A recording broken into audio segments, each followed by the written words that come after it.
Good morning, everybody. Thank you for joining us on this fine Friday morning. I hope you're all doing well. My name is Kara Poli, and I'm going to present this morning along with Virginia Vasterling, who is going to show us some real-time walkthroughs for the online reporting requirements. That is something that we get lots of questions on, and so we wanted to have a really interactive training for you guys that allows you to ask lots of questions, see how this works in real time, and see kind of what the processes are for different things. If you've not had a monitoring review in the last year and a half, you may not be familiar with our new monitor review questionnaire. So that's going to be new to you today. And if you have had one, you have a chance to ask all the questions that you had when you conducted your or completed your monitor review questionnaire. Amy Hammond is with us today, and she's going to monitor the chat box and the questions box. So if you have any questions, please feel free to put those in the questions box. We will put some links in the chat, I believe. Additionally, the handouts that are available, you should have a little handouts thing. If you don't, click on view at the top of your go-to webinar pop-out box, and that should have a thing you can click next to handouts so that it'll show up. There are 5 handouts that we're going to talk about during the training. One of them is going to be the PowerPoint. The rest of them are going to be kind of the extra forms that we're going to discuss. Those are in there as a courtesy to you, but they're also available on our website. You should have all received an email with the handouts this morning if you registered after 3 o'clock yesterday, or yesterday around 3 o'clock if you were already registered. If you did not use your link to log in, you will not receive a thank you for attending email to use to show anybody that wanted to make sure you attended this. You would not get that. So if you need to take a beat and go back to your email and use that link, that would be what I would suggest if you're going to have to show your company that you attended this. There will not be certificates for this webinar because it is more of a mini webinar with an informational session rather than a formal training. So there will not be certificates offered, but you will get the email that says, hey, thank you for attending. And then there will be a survey at the end. So whenever you exit with us today, if you're staying on for our office hours open forum, then you won't get that until you leave for that. If you're just here for the online reporting webinar, when you leave this, a survey will pop up with some questions. We appreciate your feedback. And that is also what I use to build future trainings and to know what you guys have questions on. So without further ado, we will get started here. So this is requirements for online reporting. And what we're going to talk about today is a lot of the CMTS and online information. We've got our mailing address there. If you need to mail us anything, it's going to be this PO box here. If you want to come by and see where the magic happens, it's going to be on East 11th Street. We are right across the street from the Capitol. A lot of us are remote, other than, maybe 1 or 2 days a week, and we do still travel. So we're not actually at that physical location on a regular basis anymore, like we would have been pre-COVID. But we are available to you all through email, through phone. So if you have a need for us, the best way to start that conversation is going to be through email, and then we can always set up a time to chat. But if you want to have a phone call, feel free to reach out to a monitor as well. We do have a new website. You can see that here. It is tdhca.texas.gov, and that is a little bit easier to remember than the previous website. The old website was going to automatically direct you to this new website. You can still use all of our email addresses with the old domain name, but they are transitioning into this new domain. So you'll see that probably is happening when you're receiving new emails from monitors or department staff. You're probably seeing the at tdhca.texas.gov instead of the old domain. If you are not sure who you need to talk to, but you need to talk to somebody in compliance monitoring, in the multifamily compliance monitoring division, then you can call this 305-8869 number. If you would like a toll-free number, there's that 800 number there that's available. You can dial those, ask to speak to a monitor, and somebody will get back in touch with you. I think those you leave a voicemail, and then those get forwarded out to us, and we respond accordingly. Are there questions or technical issues that we need to deal with, Amy, before I get into the training of it? Sorry, I had to unmute. Nope, everything looks good. Okay. So what we're going to talk about today is the Compliance Monitoring and Tracking System, or CMTS. If you are new to department programs, then this might be a little bit foreign to you, but this is going to be something that you're going to use pretty frequently. This is how all of our reporting happens. This is where quarterly vacancy reports are uploaded. The unit status report is maintained through CMTS. The annual owner's compliance report is done through CMTS, which is why we wanted to have this training. This allows owners to submit required reports and allows the department to upload documentation directly to the owner, management company, and property email addresses, so that we can have kind of that digital filing cabinet where you guys can go back and reference, or where we can go back and reference things that you've uploaded to us in the past. That link there at the bottom is very long, but that is how you get directly to the login to CMTS. There is a little bit of a quicker way, which we're going to look at here in just a minute. Some terms and definitions, and I will do my best not to use acronyms every single time, but I might, simply because that's the world we live in and the way my brain works, but I will do my best to use the actual terms.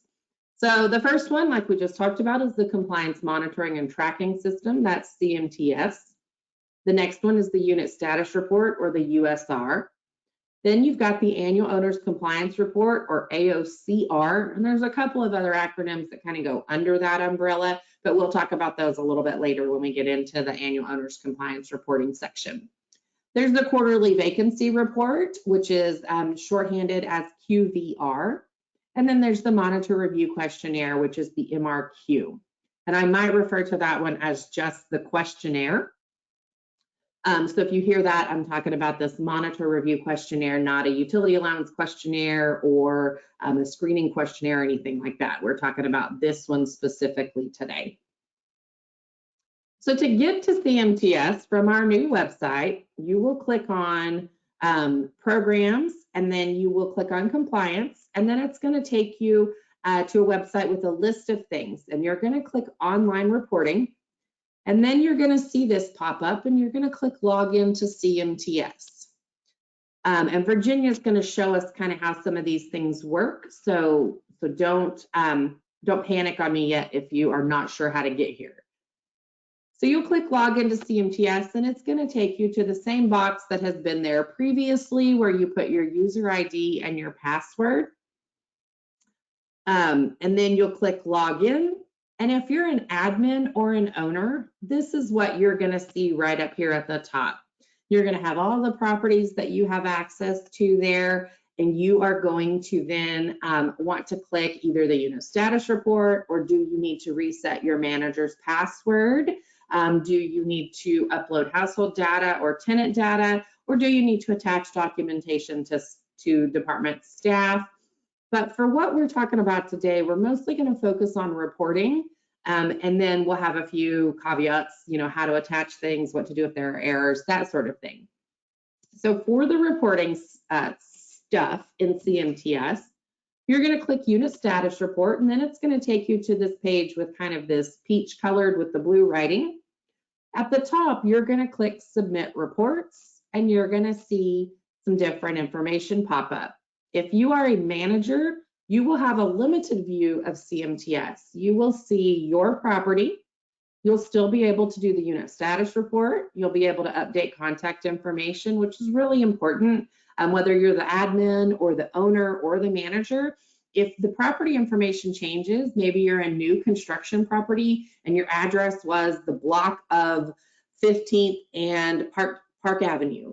Well, I need to know a specific address when I come out to monitor, because the corner of 15th and Park Avenue doesn't really help me when I'm using my GPS to try to locate your properties.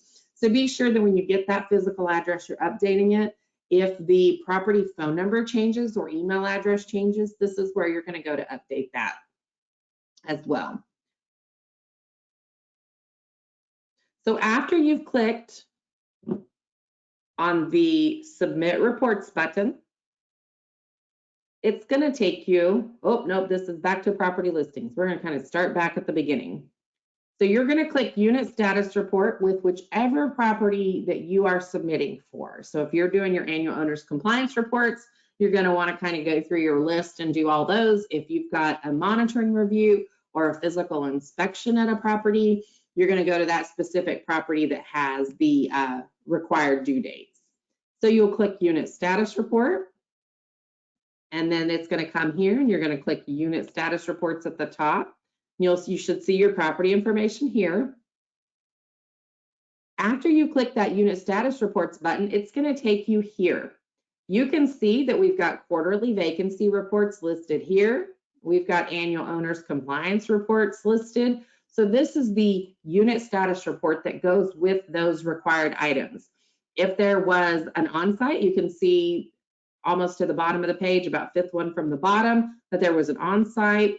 And you can see on these two that haven't been submitted, there's a preview before submitting, which is going to give you the opportunity to pull that up, open it, and make any edits or make any highlights so that you know what to go back into edit before you submit. But if you say, you know what, that's ready to go, I'm going to submit that, you're going to click the submit button, and then it's going to give you these other options. Because it's been submitted, you're no longer going to have this other information.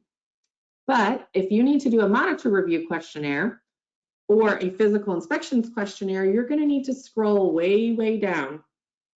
And that's going to have your monitor review questionnaire. And this is also going to be where like physical inspections questionnaires are going to be. But you have to scroll down for that. So especially if you're an older property, maybe you've been around since the early 2000s or the 90s, you're going to have a lot of unit status reports to scroll through. So scroll way, way down until you get to these others. And then you're going to have the monitor review questionnaire, and you're going to see the one that's due, or the physical inspections questionnaire, whichever is applicable to what you've got going on. You're going to see start, edit, or view before submission. And then you're going to click that, and it's going to go through every single item on the monitor review questionnaire, which is substantially longer than it was pre-November 22. So if you've not had a monitoring review since November of 2022, you are probably not familiar with our new monitor review questionnaire. So that would be something you'd want to allow for extra time. The next thing you're going to have to do is upload documentation into CMTS.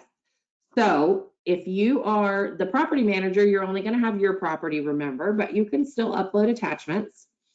If you are an owner or an admin login, you're going to have access to all your properties. And I know a lot of you have more than 6 or more than 5. And so it might be something that you have to have a system set up to make sure that you're selecting the right property so that you don't accidentally upload Pandora Springs stuff into the Poli Village stuff, that sort of thing. So you want to be sure that you are paying attention to which property you're selecting.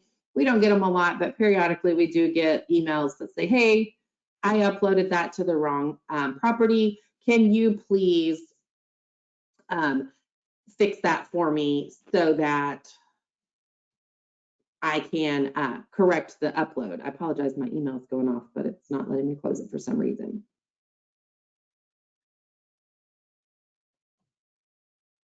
When you go to attach, you're going to see this. It's going to show you what's been uploaded. If it's yellow, it can mean one of 2 things. It can mean that the person it was assigned to has not opened it. So if you upload something to my attention, when I click view, it's going to not be yellow anymore because I have opened it. But if you upload it to CA review or utility allowance, it's not going to unchange from yellow because those are more of a bulk login or a bulk attendee identification. So there's not going to be a specific person. So that's going to be yellow unless you, as the housing partner side, click on that and open it. So if it's yellow, it means the person has not looked at it or somebody has not looked at it. So sometimes we will log in and say, oh, we see that you haven't pulled the notice of on-site monitoring review that's upcoming, and your stuff was due yesterday.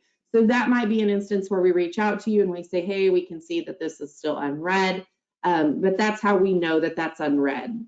Also, our CMTS group is able to pull a report to say, oh, this was opened, or this was received, or this was not received. So if you say, you know what, I did not get that, there may be something wrong with the email address that's attached to the property, that sort of thing. So there may be some different things we have to kind of run through if that's the case.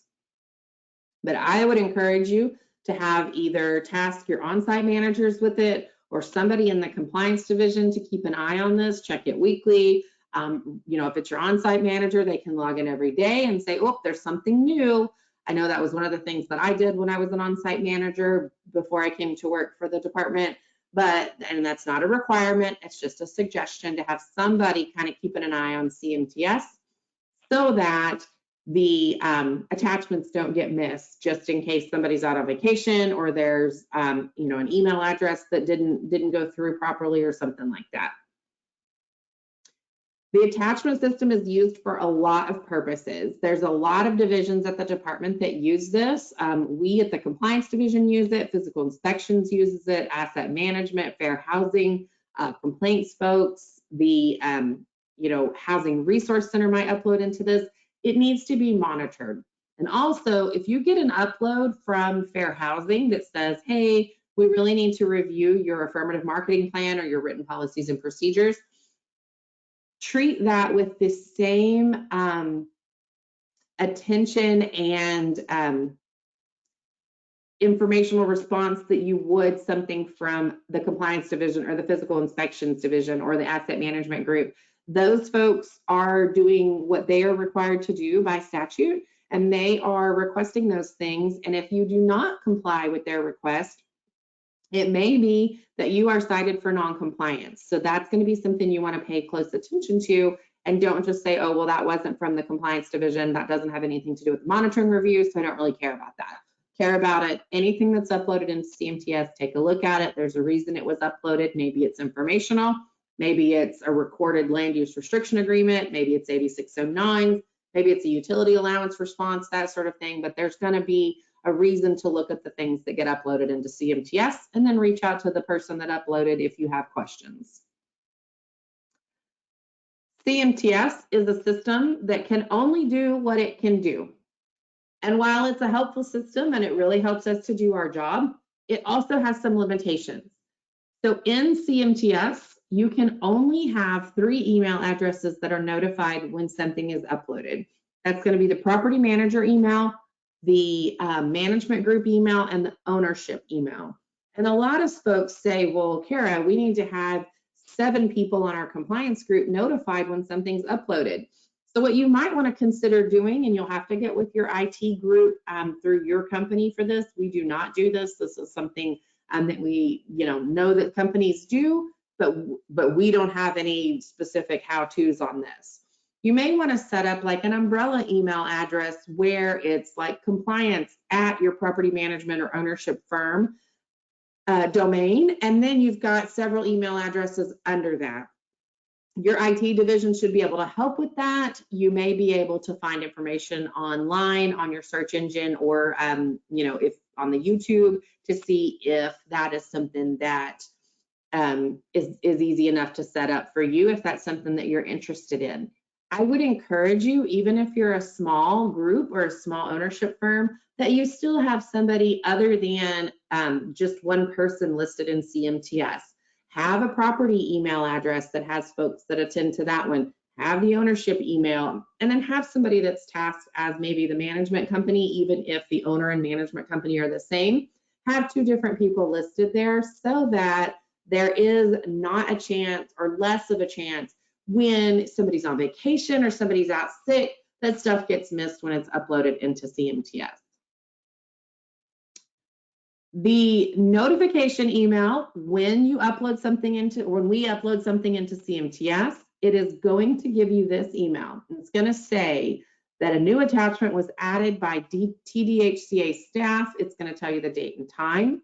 It's going to give you a whole lot of information, and it's going to tell you to log into CMTS to look at it. Then down here at the bottom, you can see that what it was, So this was a monitoring report with regards to on-site monitoring review, which was conducted on February 8th. Action is required by May 13th. Some monitors are more detailed in their descriptions. Some will just put monitoring report. The idea is that you know what it is from that, and you know to go to it specifically to find out the details. If you do not have, if you have a question, you need to email the CMTS requests email, not CMTS notifications. The notifications inbox is not monitored, but the request inbox is. So that's going to be where to go if you're an owner or an admin and you need a password reset, or if you're getting an error when you upload something and it's not one that we're going to talk about here in just a minute. So you can be like, oh, I remember Kara told me about that, so I know what not to do. So notifications of on-site reviews are only uploaded into CMTS. So if we're coming out, be it for a physical inspection or an on-site review, we are going to upload that into CMTS.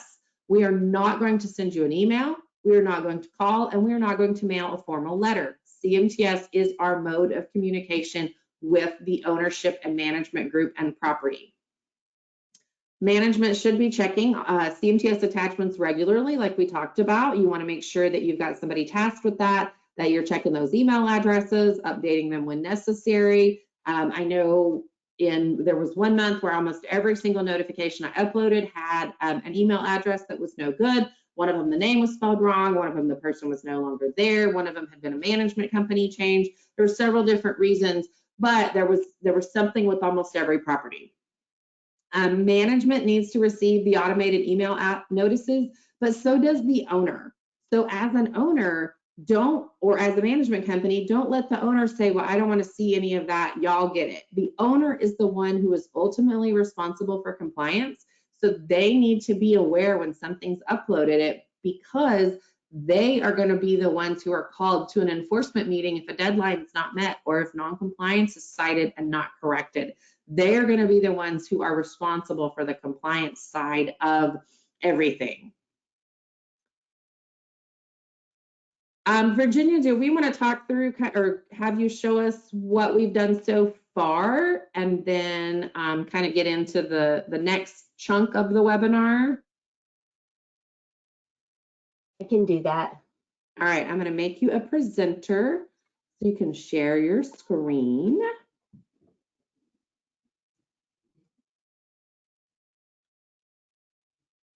So the screen should switch to Virginia's. Perfect. Before Virginia starts, can I just also say that as much as Kara really went over the importance of CMTS, that was just to really kind of emphasize how important CMTS is, and that it is our communication method with the owner, the management, and the property site. But please know that all monitors are always available to answer any questions or concerns you have, and I will put a staff contact list in the chat. Thank you, Amy. Yes. Can y'all see my screen? We can. Okay, great. First of all, Kara had gone over on how to submit a unit status report. She said you click here, then you click unit status report, and it'll show you all the reports that have not been submitted. There might be some old reports. You don't need to worry about submitting those, only your current ones. On this one, they have a desk quarterly vacancy report that was due on 1/10/24. They did not submit it. This is just staged, it's not real. So if you would go here and you would put in like today's date, and it's going to ask you if you're sure, and you're going to submit it, and then the next report is going to populate. Do not submit that next report until the first of the month of that quarter. A lot of people, they just keep submitting and submitting. Next thing you know, they're up into next year's reports, and then we have to go in and reset it. The next thing that she went over is this is where the manager can edit, the administrator can edit the manager's password. And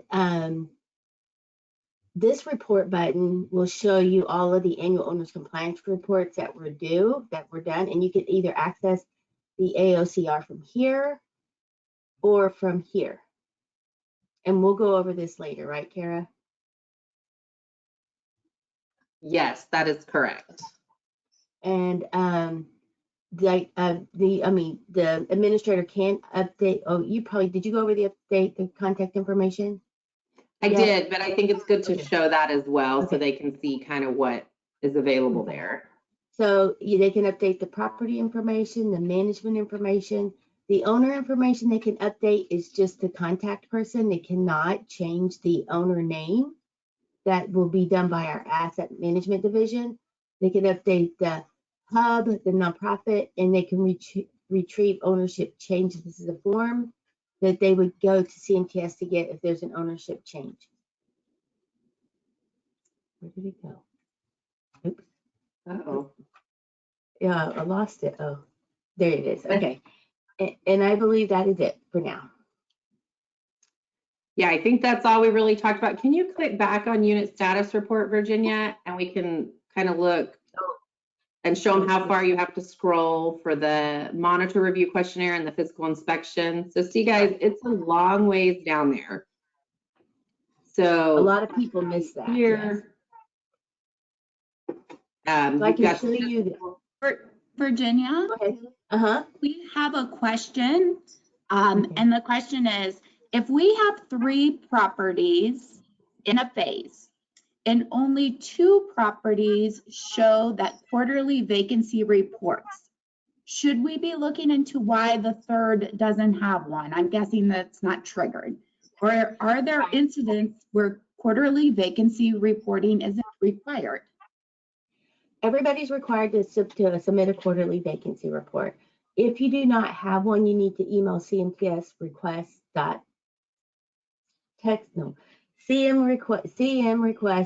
CTM, I can't even talk this morning. I'm putting it in the chat. Thank you. And you need to email that email address, and we will get the quarterly report scheduled. It just means that probably there was some type of glitch in CMTS. It happens quite often where the next report isn't scheduled or there's no report scheduled. So, but you are required to submit one every quarter. And they are due on January 10th, April 10th, July 10th, and October 10th of every year. She said, okay, thank you. We have been doing updates, but there just hasn't been a submit button. So Sarah will email that. I put it in the chat, Sarah, so you can grab that email address for CMTS request, and Virginia or Andrea will get you set up. She said, thank you. And then we have one more question, Virginia. What must we do to change the admin information? You mean change administrators?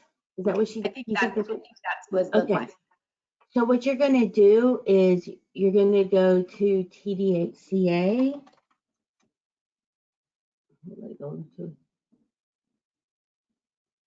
Okay, and then you're going to go to programs. You're going to services, and you're going to go to compliance.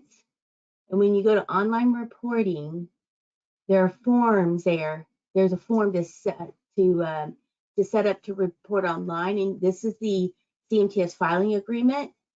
I'll open it for you. Which we're actually about to go over. Okay, then I'll stop. Okay, we'll go over it later. Okay, I can go ahead and show it. So this is the filing agreement that you would have the owner complete. The owner, this is the owner information. This is the owner representative. This is the assigned contract administrator that they like. And then there's categories you can put in here, like if it's an ownership change, a management company change, or if you're going to add a third-party consultant or adding additional owner management company staff. And there's an other, if it doesn't fall in any of these, you can click the other and put a reason. The important thing is to check all the boxes. Don't leave them blank because we don't know. Because if you don't check, yes, we want to remove the previous administrator, we don't know if we should or not. So if you don't want us to remove it, put no. If you do want to remove them, put yes. The owner is required to sign the form as well as the administrator that they're assigning. This box down here is for our use, so you don't have to worry about it. Virginia, once they complete that form, what do they do with it? Do they upload it to CMTS? Do they email Yep. to CMTS requests? And we do say we have three to 5 days to process anything that comes in through that email box, but Andrea and I are really on top of it, and usually it's done before the end of the day. Keep going back. Thank you. That's all we have for right now. And did you want to go back to the MRQ, Kara? Not yet. I think Okay. we have a sample of that in here, and then we can look at it. Okay. If folks have more questions about it, but I'm going to take back over for just a second, and then we'll give it back to Virginia in a little bit. Okay, thank you. Thanks, Virginia. Let's see if it's, there we go. Okay, so this is what Virginia just told us. So that actually worked out perfectly. You've got your filing agreement here that she just kind of touched on, and we're going to go through that in kind of a step-by-step way. You've got instructions for adding buildings and units into CMTS, and then you've got that CMTS request email in case you forget it, don't remember it, haven't had to use it in a while, so your email didn't save it or has lost it. That's always going to be available there at the bottom of that online reporting page.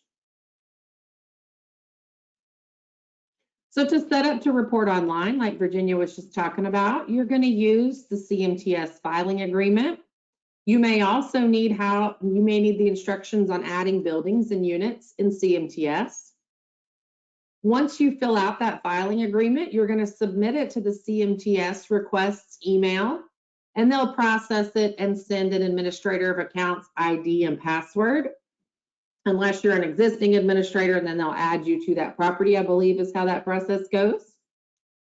Like Virginia just said, you need to allow 3 to 5 business days, but they usually, as a courtesy, are able to get it done quicker.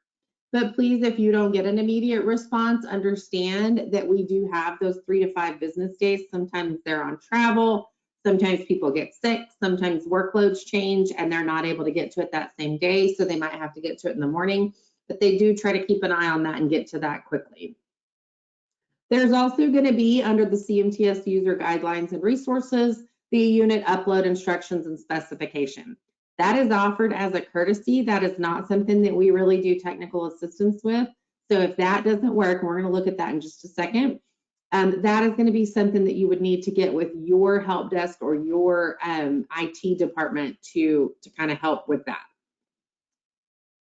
So if you've sent in the filing agreement and it's been more than 3 or 5 days and you do not get your user ID and password, whether you're an owner or an admin, managers, I think you're going to get those from the admin, you would need to fill out or email the CMTS request box.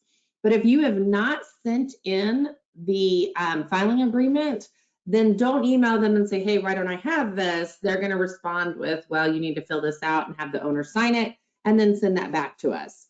So you can also enter your buildings directly into CMTS, but you'll want to use those instructions so that you kind of have a guide for how to do that. The asset management side, I believe, is going to set up CMTS. I think there's somebody up there that does that. And then after that, it kind of is going to be the owner's responsibility to keep that updated. And then we're going to upload into it. Asset management's going to upload into it like we talked about. And then some other groups in the department are going to upload into that. Here's what the filing agreement looks like. This is an older version. Virginia had just shown us the updated version, but the meat and potatoes of it is the same. So it's going to have the property name, property address, owner organization, role of owner representative, CMTS ID, city and zip code, name of owner representative, and owner representative email. Those need to match what's in CMTS. That is going to be listed on the LURA as well, or the land use restriction agreement. We don't want the parent company that oversees the development. So if Wells Fargo is technically the owner of the property, but it's done through ZDT, Poli, properties, that's who needs to be the owner organization. That's who's listed in CMTS. That's who's listed on the land use restriction agreement. That's who's also going to need to sign on page 3 for the signature. Needs to be the person that's that owner's representative.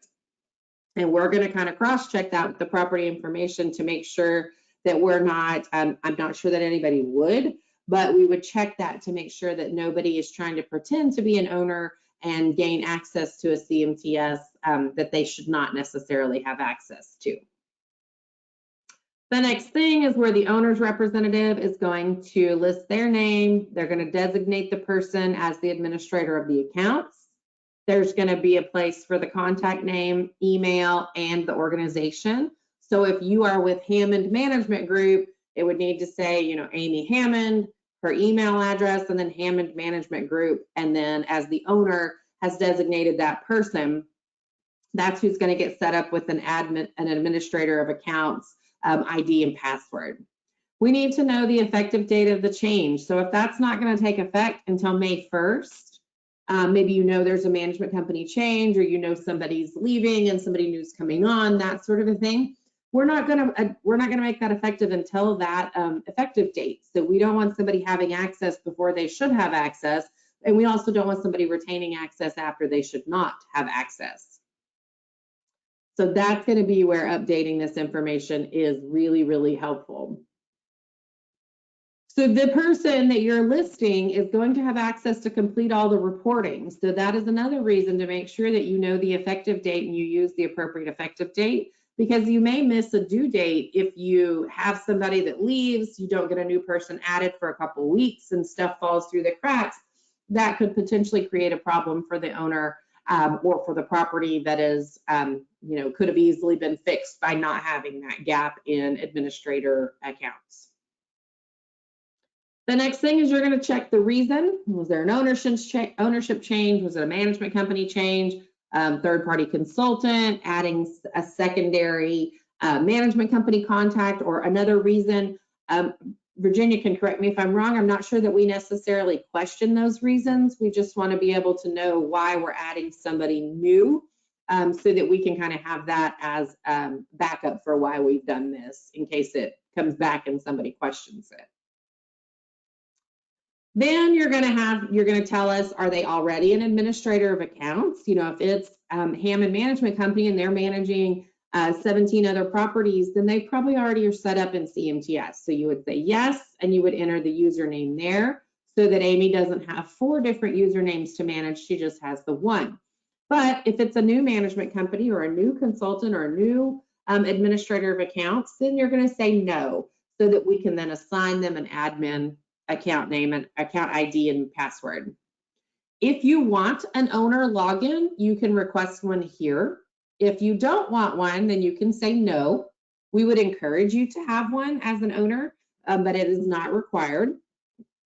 Then here's the question, like Virginia talked about, are we replacing the previous admin of accounts, or are we adding an additional? So if you say yes, we're going to replace them. If you say no, we're going to add a new one to it. And so I know I looked at one yesterday that I think had 3 admins, a manager, and an owner, and the admins were all from different companies. We're not going to question that, but those are going to be the people that have access to the property. If you don't update the admin and somebody leaves their position and you're still using that old admin login, when that password has to be reset and you email us, we're going to say, oh, well, that person no longer works at your company, so they are not the requesting person, so you cannot get a new one. You're going to have to set up, you're going to have to do this filing agreement. So I would encourage you to do that sooner rather than later. Don't wait till it's a crisis, because as Virginia can tell you and has already kind of commented on, that always happens about 2 days before the annual owner's compliance report is due, or a quarterly vacancy report is due, or a monitor review questionnaire is due. And it always happens on, you know, a Friday afternoon when folks have left for the day, and then it's late because it's Monday before anybody gets the email. So you want to be sure that when there's a change that happens, within 10 days of that change, that all of these things are being handled and addressed and the filing agreements are being updated. You can see here, this is where Virginia showed us the signature of the owner. That needs to match who's on page 1. And then the signature of the person being added as the administrator of accounts. And this needs to be dated and then emailed. This email address will still work. The domain name is changing, and we do not have a timeline for when this one will no longer work. So for right now, if that's what you send it to, because that's what's listed here, that's fine.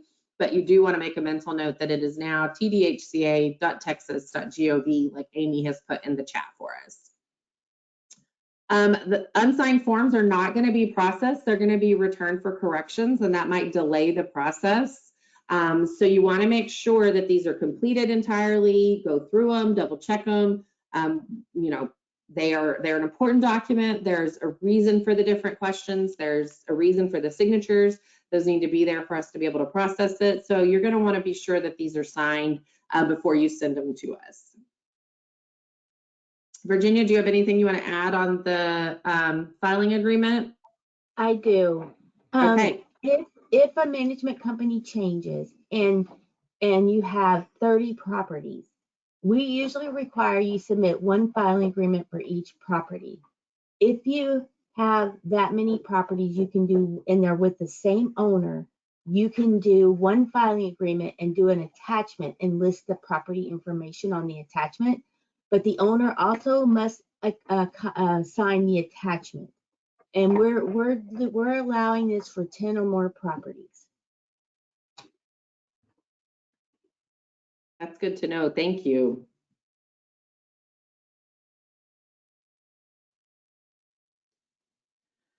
So the next thing go ahead, Virginia. Sorry. We recently had some people retire from management companies who have, 60, 70 properties under their belt. And one of the things we did do is allow them to still have access to that previous person that was working there, and for about 90 days so that they can get everything switched over. I'm done now. No, you've got all the good information. That is great to know for these folks. So Virginia already kind of talked about password resets, but we're going to talk about it again. This is a lot of what the emails that come in are about. If the manager password needs to be reset, that needs to happen through the administrator of accounts. So if you email me and you say, hey, Kara, I'm the manager at Pandora Springs and I just can't get into CMTS. It says my password is wrong. It's locked out. The old manager left. I'm a new manager. I don't know what it was. Whatever the reason, I'm going to say, okay, well, your administrator of accounts is Amy Hammond. You need to email her. And I may copy Amy on there so that she's aware that that needs to be done. But you're going to need to reach out to the administrator of accounts to reset your password. We are not tracking who's a manager, who's not a manager. That is kind of out of our purview. So if there's a management change and the old manager calls us and requests a password or emails us, because I mean, who knows what they would want to do with CMTS, but stranger things have happened. We're not going to set that because we don't know if an employment change has happened or if somebody's been demoted, promoted, moved to another property and no longer needs that access, that sort of thing. So that's going to be something we're going to tell you to reach out to your administrator of accounts. But if you are the owner or an administrator of accounts, we will reset those passwords if something happens and you are, if you just say, well, I can't, I've logged in too many times using the wrong password, I need it reset, or oh, I went on vacation, I came back and now I don't remember what my password is. We can reset those for you. You would email that CMTS requests email and then they would get that reset for you. And I think they usually keep a close eye on that inbox so that those don't have a delay. But that is something that we would update for you. Virginia just talked about the management company updates. You'll want to be sure that these are happening. So after logging into CMTS, you will have the ability to update the management company by following the steps. You can see here that there is a delete or an edit button next to the management company. If you are editing it because maybe a phone number changed or a contact person changed, that's where you would click edit. If you are changing management companies altogether, then the old one would need to be deleted. Oh. So you would select update contact information for the property, select management information update. Then the next screen is what I just showed you, and you're going to want to select delete to add the new management company. Once the prior company's information has been deleted, you're going to have the option to add to the right of that name. And Virginia, I think, could probably show us this if that's something you guys wanted to see. On the next screen, you'll put in the tax ID, and then you'll submit query, which means you're going to search. And if they're already listed in CMTS, then you're going to select that organization so it all kind of ties together. If that's not the right organization or it's not listed, you would then add organization and put in all the necessary information.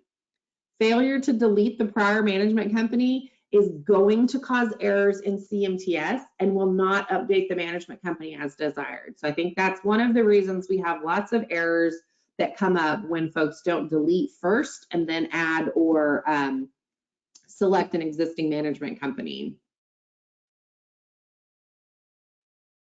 Is that something you want to show us how that works, Virginia, before we move on, or do you think that's something that's pretty well understood?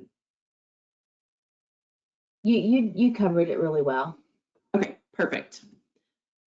And if you run into questions, like Amy said, you can always email. Virginia and Andrea are really good at helping with this stuff. The rest of the monitors, we have, knowledge of some of these things, so we can help where we are aware of how things work. But if it's too terribly detailed on the CMTS nuances, we might reach out to Virginia or Andrea for assistance. But you can always reach out to one of us for help. So to attach documents, like we talked about, you will log into CMTS.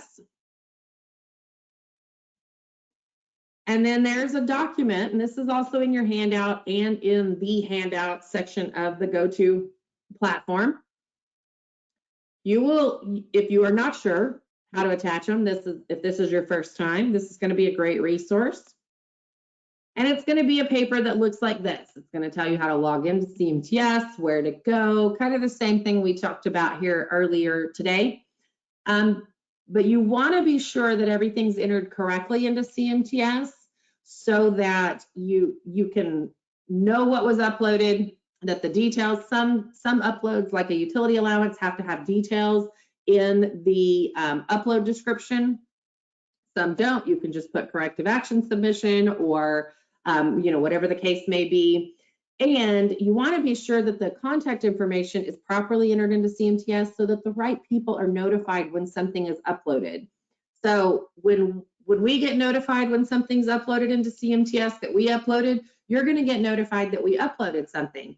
When we upload something, we get notified that we uploaded it also, which you're also going to get. You're going to get a notification that you uploaded something, and the rest of the contacts are going to get a notification that something was uploaded into CMTS. So the first step, of course, is to log into CMTS. And you can do that through the links that we have shared, or if you already have those links bookmarked, you can do that. Then you're going to click attachments, and you're going to see that right now this one has 0. But you're going to click attachments, and then it's going to take you here. At the bottom, so if you have a lot of attachments, you're going to have to scroll. If you don't, you're not going to have to. You're going to click attach a document. That's going to take you to something that looks like this, where you're going to say the type of document. Is it corrective action? Is it pre-on-site documentation? Is it utility allowances? Kind of what is it? And you will want to make sure that in the description you put what's required. Is it corrective action? Is it a complaint response? Is it a fair housing response to a request? Is it a utility allowance review? That sort of thing. And each of those, you're gonna know, from the letter that you requested it, how to upload that. And the TDHCA contact. In some cases, that's going to be a specific monitor. In other cases, it's not. Like utility allowances do not get uploaded to Cara Poli or Amy Hammond or Virginia Vasterling. They get uploaded to utility allowances. So you want to be sure that you're following those requirements so that your submissions can be reviewed. If it's a corrective action review from a monitoring letter, you're going to upload it to the monitor that issued the monitoring report. But if somebody is already looking at your corrective action, you're going to now upload stuff to them, not to the original monitor, because that original monitor is no longer looking at stuff, and that corrective action reviewer needs to be aware that it's been uploaded.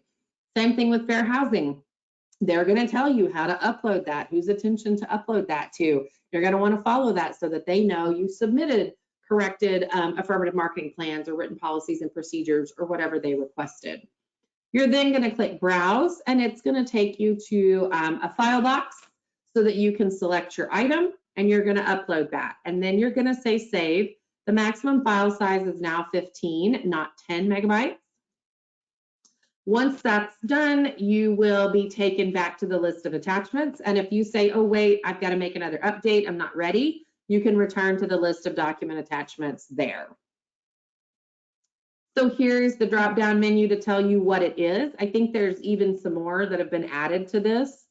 So you're going to want to select the correct one. Then you're going to want to put your description. Then you're going to select your monitor or your TDHCA contact if a monitor is not applicable. Then you're going to say browse. And then remember, the file size is 15. I'm going to tell you how to check that in just a second. And then you're going to click save.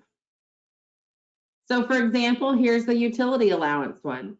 I've told it that it's utility allowance documents. It's the 2021 utility allowance submission for Pandora Springs energy consumption model annual review. So I know everything I need to know as a monitor about that. And as a compliance person or an on-site person, I know what this was. The TDHCA contact for this is going to be utility allowance. The file path, I'm going to click choose file. And then I'm going to click my file. I'm going to right click on it so that I can find out, is it the right size? And I can see here that it's less than 15 megabytes, so I'm okay.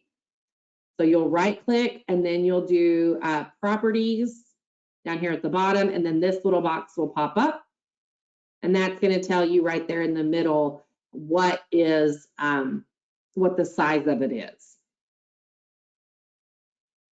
If you get errors when you upload, there are several reasons that you might get an error. Sometimes it's because CMTS is not functioning correctly, and in that case, you would email that CMTS requests inbox, and we would let our IT folks know, hey, something's funky. Usually it's funky on our end too, but sometimes the housing partner side and the monitor side don't always have the same errors. So sometimes it is important that you let us know. We may not be aware of it. The other reason you might get an error is that it's bigger than 15 megabytes. So you're going to either have to put that in a compressed file, make 2 uploads, something like that. The next thing is that maybe your file name has a special character in it. There's a couple of properties or a handful of properties that are called like Kara's Place with an apostrophe in the Kara's. And so if you upload Kara's Place corrective action as the file name and you've got the apostrophe in the file name, CMTS is not going to like that. It's going to tell you that that doesn't work for it. So please try again. So you want to make sure that it's a clean file name and that it is uploaded. The description is where you can put more details. So the file name doesn't have to be super detailed, but the description is where you can clear up any confusion, or if there's, if you're thinking, well, you know, I want them to know that it's this, put that in the description, not in the file name. You want to make sure that file name is not too terribly long. If it's this super long, and I see this a lot with utility allowances where it says the property's full name and then the full type and then the submission and then the date, that sort of thing, that is a long file name. And so that can cause an issue for CMTS as well. If you really are not sure what the issue is with CMTS and why it won't take your upload, you can email CMTS requests. You can email the monitor you're trying to upload it to. A lot of us see the kind of the same errors, and we're able to maybe help troubleshoot that a little bit. But you can always email the CMTS request box, and they can help with that as well. Virginia, did you have anything to add on errors? I know you guys see those more frequently than I do. No, you covered it all. Okay, I have been trained well. So the next thing we're going to talk about is how to add buildings and units. So this is also on the online reporting website. And there's the instructions there. And then here's the setting up of buildings. So once you've got your buildings set up, please don't put the dashes in your bin numbers. So if it's TX-13- your long CMTS number, don't put the dashes. I know they're on your 8609s or your other documentation and in your land use restriction agreement, but CMTS doesn't like the dashes, so don't put those in there. So once you've got your building set up and now you're ready to upload your units, we do have the guidance for that, like you can see on this website. Down, oh yeah, it's already in there. And so this is going to come up and it's going to tell you how to do these. You're going to have to use a CSV file to upload the units. This is not a perfect system. I know some of you guys have worked out with your operating systems to talk directly to CMTS. That is also not a perfect system. I had somebody tell me that they were not able to have the special needs status carry over from the operating system into CMTS. Well, that's something where you as the owner, management company, or on-site manager are going to need to go in and update. When you guys have people move around on the property, there are instances where that original move-in date needs to be maintained for the household on the unit status report. And if your system is talking to the unit status report or to CMTS, that might get updated and overwritten. So I never used this feature when I was an on-site manager. It was available then. I did not use it because I really like to be able to check my data and make sure that what was being sent to the department was the correct information. So if you are using this automatic upload and setting up information, you want to still verify that. You want to trust the system, but you want to verify that it's correct. If you don't want to use the CSV upload for unit by unit, you can upload the unit by unit in CMTS. So there's still a manual option if you are not comfortable using this, or if you're thinking, I only have a 24 unit property, I'm just going to go in and add them myself. That is also fine. When you are set, like I said, sorry, I forget that these things are in here. When you're setting up the buildings, please do not include the dash in the building identification number or bin number. We've learned that that's causing errors on reporting within CMTS. If we go and find that your bin numbers have that dash, we're going to remove them. And then we will probably notify the primary contacts in the property. So if I'm coming out for a monitoring review and I see that the bin numbers have dashes, on my unit selection sheet, I'm probably going to say, I'm going to make a note that says monitor remove dashes from bin numbers to help with CMTS functionality or something like that. So then you guys would be aware of that. It doesn't really create an issue on your end, except that when your systems are talking directly to CMTS, they're going to continuously update that to put the dash back in. So that's another thing that you guys might want to talk to your operating system folks about, or just manage that manually and take those out whenever your system talks to CMTS. Kara, we do have Yes. a question here, and Virginia, I think the answer is yes, but you're probably going to know better than I am. Can they remove the dashes from their bin numbers? Yes, I can show them if you want me to when I get the screen back. Yeah, that might be a good idea to show. I can give you the screen back now. We're at a good point for that. Okay. Here you go. Ooh, that's a big webcam. Can you see my screen? Yes, ma'am. So in order to remove the dashes, you're going to go to add and edit buildings. I got the wrong property. Let me go back to this one. And you're going to see these bin numbers do have dashes. So what you do is you're going to edit, and you're just going to remove the dashes and save. And you'll see when you do that,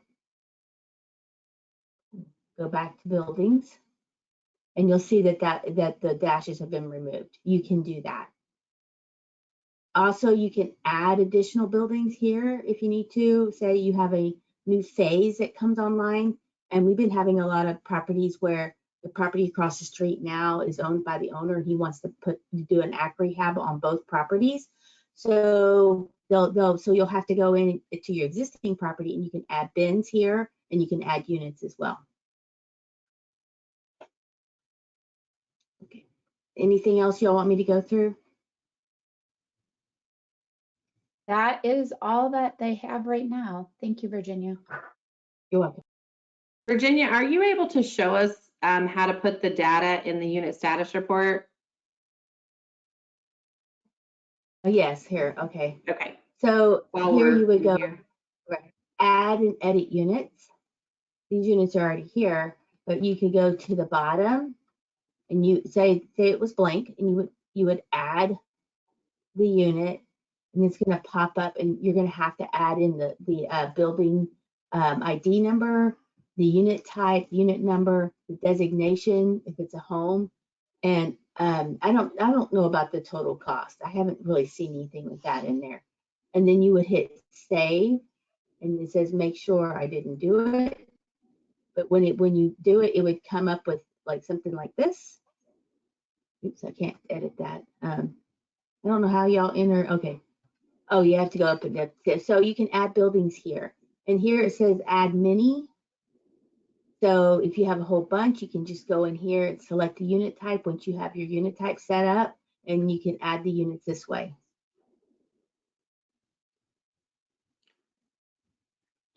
Also, if you have added a duplicate unit, like say a person has already moved into that unit and you have two of the same unit, you will not be able to delete that unit. You'll have to email CMTS request so that we can send it to our IT department, and they'll have to delete the duplicate unit. I'm done now. Can you click on enter unit occupancy? Is that where we would put in the actual household information? Yes, yes. All Here right, you can we already look have at one of those? I get a lot of Yeah. questions on that.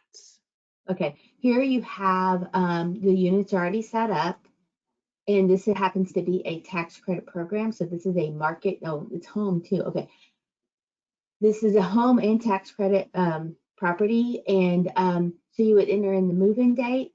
If the household has moved out, you would put the move-out date there, and then you would enter in the current income certification date. So if they moved in on 8/1 of 2023, you're going to have it here and there. Then you're going to indicate if it's a recert, then the annual income, household size, tenant paid rent, utility allowance. There's the assistance payment. If you have assistance payment for the resident, you're going to put the assistance payment here and only the tenant paid rent here. A lot of times they have the total rent here and the assistance payment, and so it might flag that the rent is over the rent limit. This is if they do have assistance, you would label the type.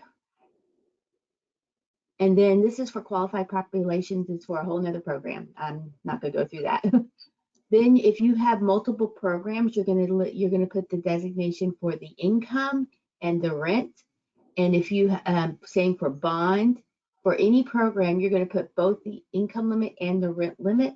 A lot of times only the income limit is completed and there is no rent limit.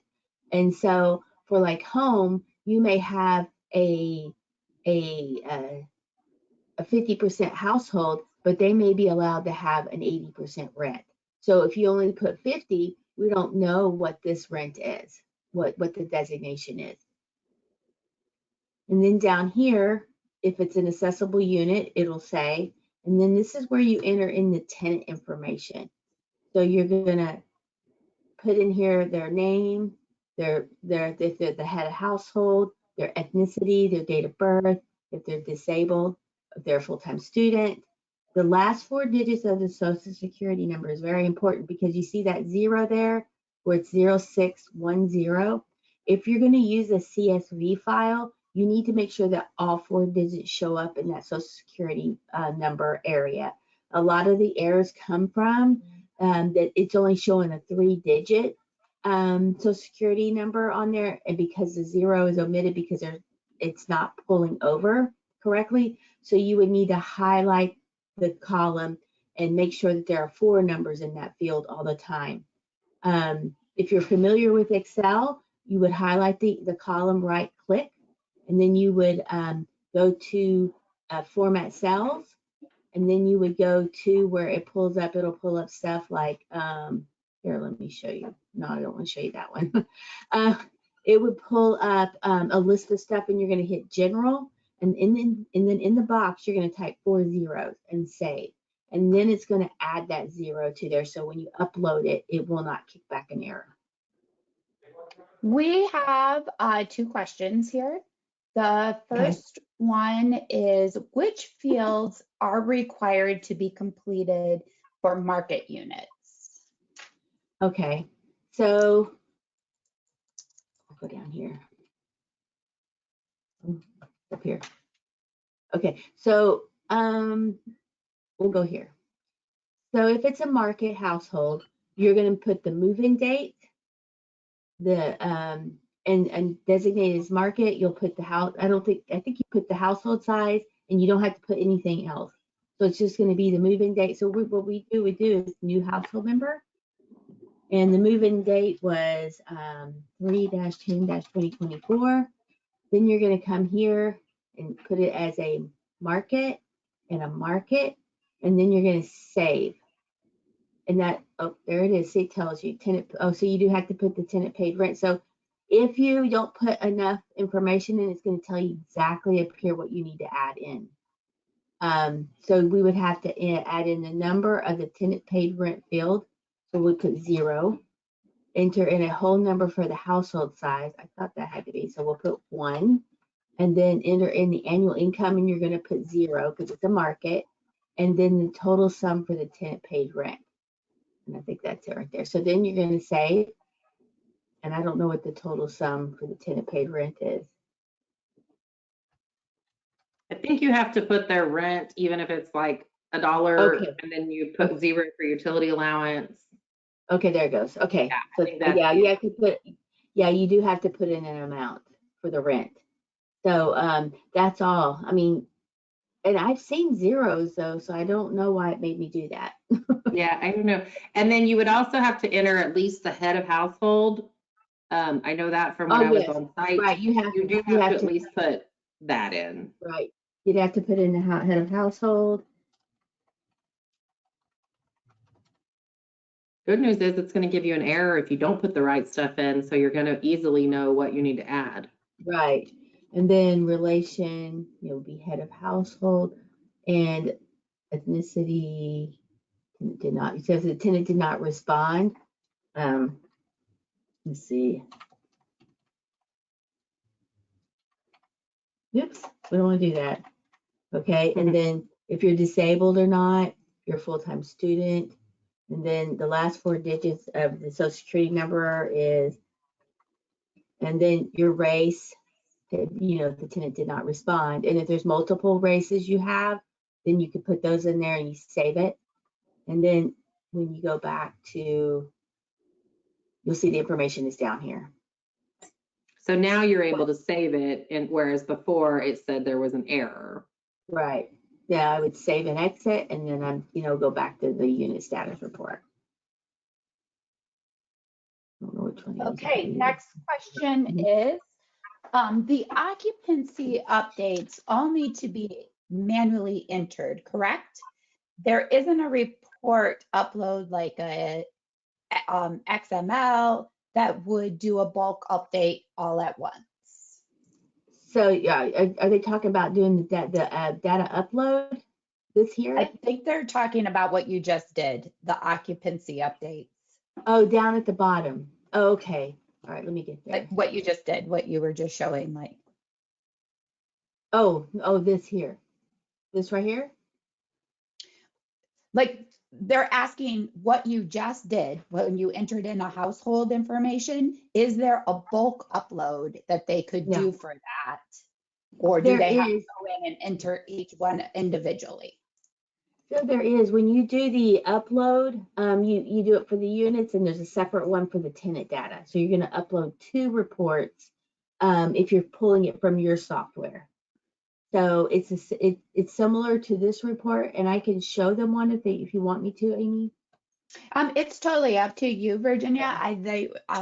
They probably would like to see it. I'm sure I'm getting a lot of people that like watching you do this stuff so they can see it. I'm getting lots of good responses from that. So if you want to show them, that's I'll fine. pull one. One thing to keep in mind though, even though Virginia's going to show you this, is sometimes especially when it comes to transfers, your report might not be the correct information and you might have to go in and do some manual stuff in CMTS. There are so many times when we go out on site, we pull a file that we think moved into the unit in 2020 or 2021 and they have really high income, and then we get out there and realize they've been living there since 2003, so Right. and they just transferred to another unit. That is a situation where your software may have a move-in date that is not what should be reported in CMTS, and you would have to either manually fix your report before uploading, or you would have to go into CMTS and manually fix it. Okay. Yeah, that's correct. So I'm going to pull up, this is the tenant, This is the tenant data. This is what it looks like when you would pull it from your software. If you see here, there is only 3 numbers and it should be 4. And this had caused an error when they were trying to upload the report. So all you do here, you can have 9s, you can have, 8s, whatever. We'll just go that far. But if you have a 0 here, it's required for this report to upload that you have the last 4 digits. So in order to make it 4 digits, you're going to go to Format Cells, Number, and then you go to Custom. And here, you're going to type in 4 zeros. And then you're going to hit OK. And you'll see now that there are 4 numbers in all of it. Even if there was a 0, I guess a 0, it puts 4 zeros. So that when you upload, because the system is saying we want 4 numbers, not 3 or 1. And this, so on the tenant data, you would pull, like this one has the missing dashes. I mean, doesn't have the dashes, which would cause an error if they had dashes. And all the units will have to match CMTS. So in this household, they have 4 people. And that needs to match that there were 4 people in that unit if it's just an update. And then we have the other file. Here it is. This is the household data. This is the data that is from the top part of the screen, the information that you enter in on the household from the income certification. All this has to be filled in. The order needs to be the same that it is in CMTS. So if you have it in CMTS, building 1, 2, 3, 4, but if you have building 1 down here, for some reason, it's not going to upload into CMTS. So these have to match the unit number and the bin number specifically. Those are our greatest errors on these reports that they upload. These reports are pulled from the property software. Thank you, Virginia. That was really good. I didn't even know some of that. Here's the next question is, will my move-in date and tick date remain the same, or will it change if a resident moves to another apartment? Oh, we were just talking about this with the same apartment complex before the original lease is over, or what is the process? So the answer to this is it depends on lots of things. It depends on your funding. It depends on if your housing tax credit, your 8609 line 8B election. So you probably need to email either Kara, Virginia, or myself and let us know what development you're talking about and ask this question. And I'll put our emails in the chat so everybody has them. because we'll look at your funding sources, we'll look at your 8609s if you're housing tax credit, and we will be able to give you an answer of what those dates should look like for your development specifically. So it's going to be a very specific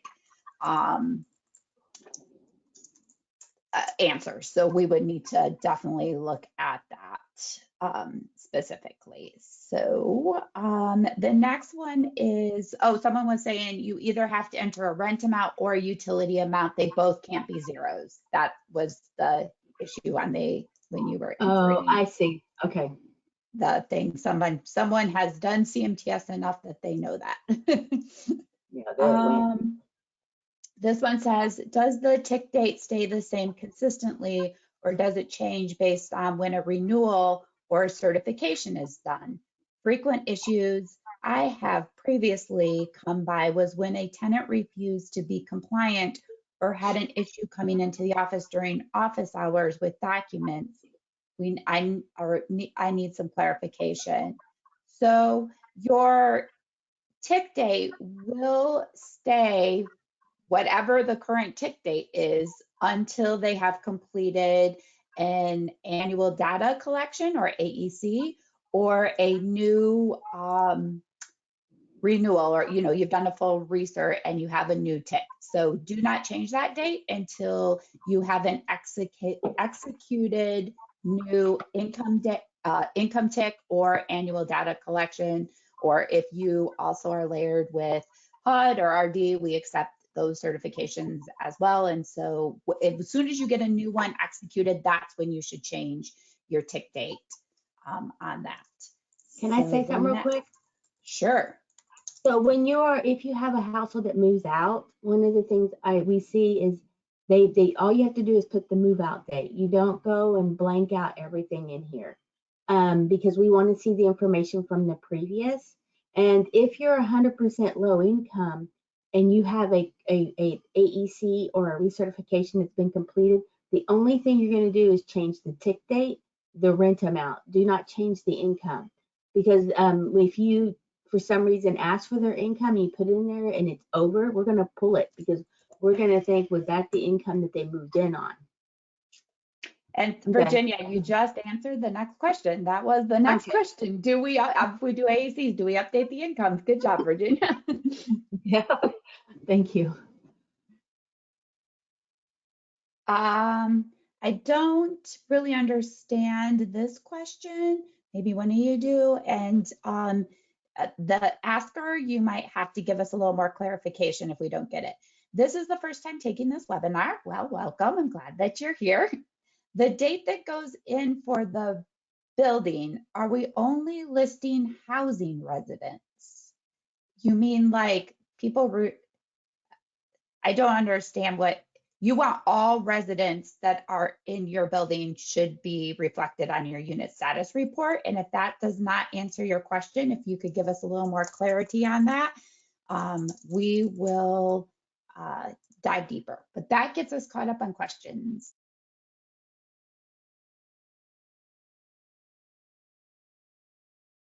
All right, Virginia, if you're good, I'm going to take back over to do the AOCR slides, and then I will let you have it back to kind of show the AOCR process. Okay, I'm done. Yeah, I'm good. Okay. So the AOCR has several parts.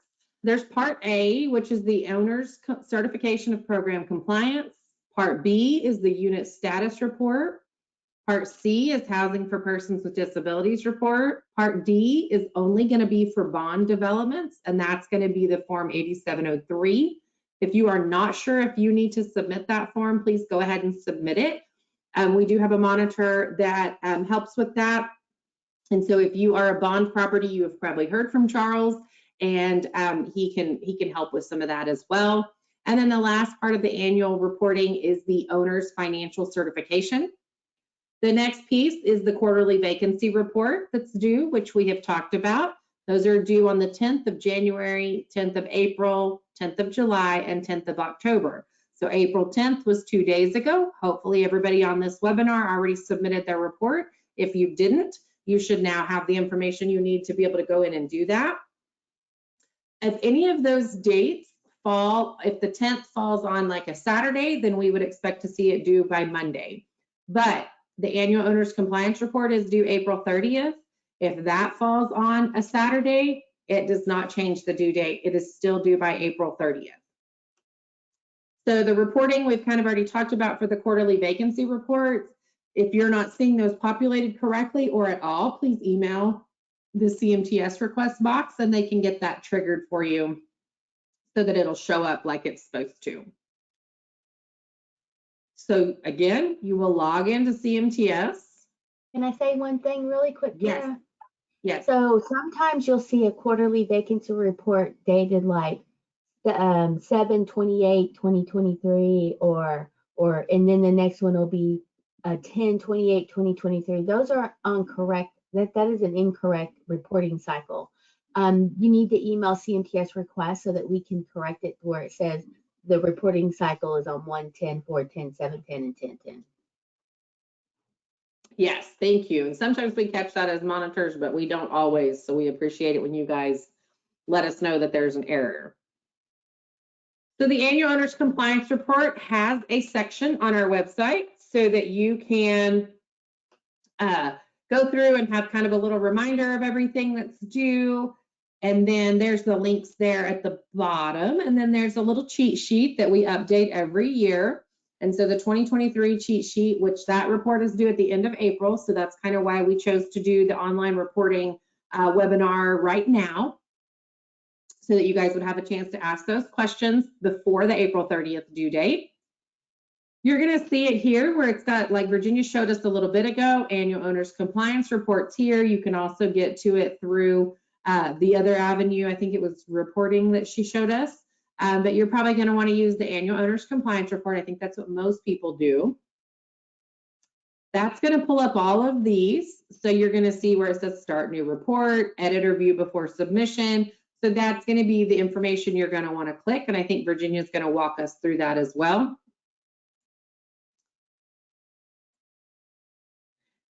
And then the quarterly vacancy reports, which we've kind of looked at, you're going to do the unit status report, submit reports, and then you're going to see those listed at the top. Like Virginia said, like right now, if you're showing the 4/10/2024 report that's due, submit that one. It's going to then populate the 7/10 report.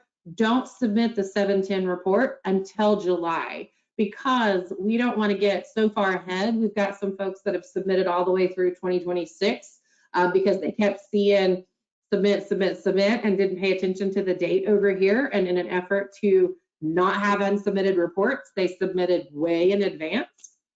And that's not the goal. The goal is to have current and accurate reporting information on the unit status report. The unit status report talks to our vacancy clearinghouse system. So when we have folks in your area or looking to move to your area, an updated unit status report is going to help them know, do they call you or are you working from a waiting list, or do you have the amenities or the unit types that they're interested in? Virginia, do you want to show us the AOCR and then we'll kind of close out? We are down to the last couple slides. Yeah, I'm ready. Okay, I'm changing presenters. There you go. Okay. Oops. All right, to access the AOCR, you will go into the owner's compliance report. If you do not see one, that means either that everything's been submitted or you can go to reports. And if it's not there, then you would need to contact CMTS request. So here's a report that has not been submitted.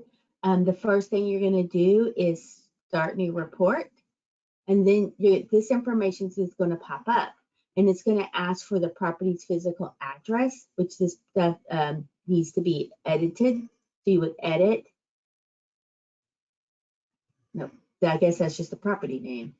I don't know how to get that in. Oh, add. You would add the property's address. They're going to need to add this property's address, or it could possibly cause an error. And then the next thing is the property's mailing address. If it's the same, then put the same address. And then the site address is important, because here you're going to, if you don't have the latitude and longitude entered in, it's going to cause an error, and you're not going to be able to submit your report.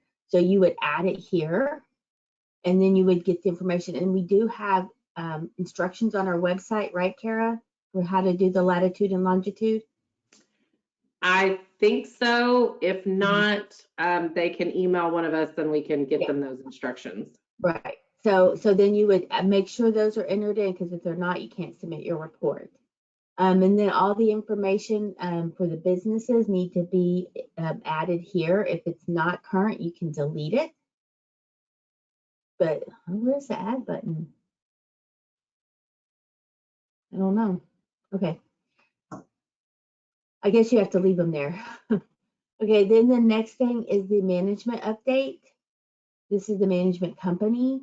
Do not go and edit. Like Kara said, you're going to want to delete it if it's a different management company. And then you'll enter in the information, the physical, the mailing, and then the business information, phone, fax, website. If you do not have a fax number, you do not have to have it on there, but you do need to have a business phone, email at a minimum. The next thing would, okay, that's meant. The next thing would be the owner information. We went through this earlier. You can update all information except for the owner name. That has to be completed by our asset management division. If the owner name is incorrect for some reason, you need to contact your asset manager, and your asset manager is located right here on the main, oh, no, wrong place. It's in here somewhere, I just don't know where. You'll see it when you log in. Okay. So the next thing is the hub information. If you do have a hub like this one does, you would enter in the information just as the same as you did the management company information. You at a minimum, you have to have a physical address, the mailing address. If it's only different, you would put it here. I forgot to say that earlier. The next thing is the nonprofit. This one also has a nonprofit. It's the same information, the same thing you have to enter in as for the other items. And then if you have a syndicator, you got to enter in the syndicator information. And then this is where you go to retrieve the ownership form.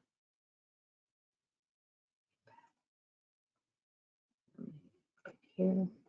Then once you've completed all of this, you're going to enter in the compliance questions.